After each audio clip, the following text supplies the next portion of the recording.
Hello ಗೆಳೆಯರೇ, welcome to ವಿವಿಧ ಲೋಕ. ಇವತ್ತು ನಾನು ನಿಮಗೆ ನಾಟಿ ಕೋಳಿಗಳಿಗೆ ಯಾವ ಥರದ ಊಟ ಹಾಕಿದ್ರೆ ಚೆನ್ನಾಗಿರ್ತವೆ, ಒಳ್ಳೆ ಬೆಳವಣಿಗೆ ಬರುತ್ತೆ ಅಂತ ಹೇಳ್ತೀನಿ.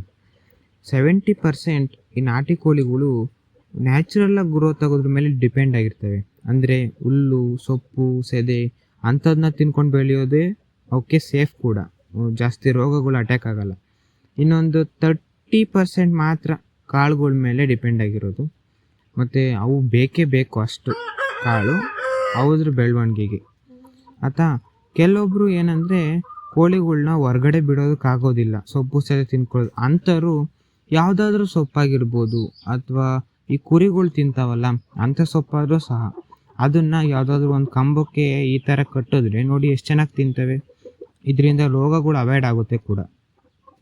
ಅದು ಆಗಲಿಲ್ವಾ, ಇನ್ನೂ ಕೆಲವೊಂದು ಥರದ ಸೊಪ್ಪು ಬರ್ತದೆ, ಅದನ್ನು ತಗೊಂಡು ಚಿಕ್ಕದಾಗಿ ಕಟ್ ಮಾಡಿ ಈ ಥರ ಟಬ್ಗಳಲ್ಲಿ ಹಾಕಿ ಇಟ್ಟರೆ ಅದನ್ನು ಕೂಡ ತಿಂತವೆ ಅವು.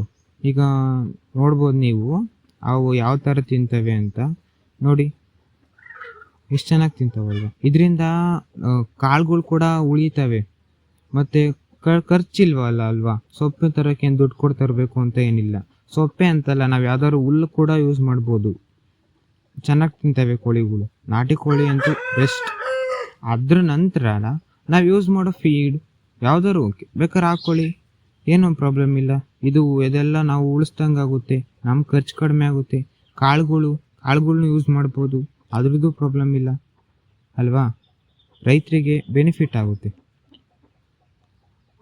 ಈ ವಿಡಿಯೋ ನೋಡಿದ್ದಕ್ಕೆ ಧನ್ಯವಾದಗಳು. ಮತ್ತು ವಿಡಿಯೋ ಇಷ್ಟ ಆಗಿದ್ರೆ ಲೈಕ್ ಮಾಡಿ, ಶೇರ್ ಮಾಡಿ, ಈ ನಮ್ಮ ಚಾನಲ್ನ ಸಬ್ಸ್ಕ್ರೈಬ್ ಮಾಡಿ. ಬಾಯ್.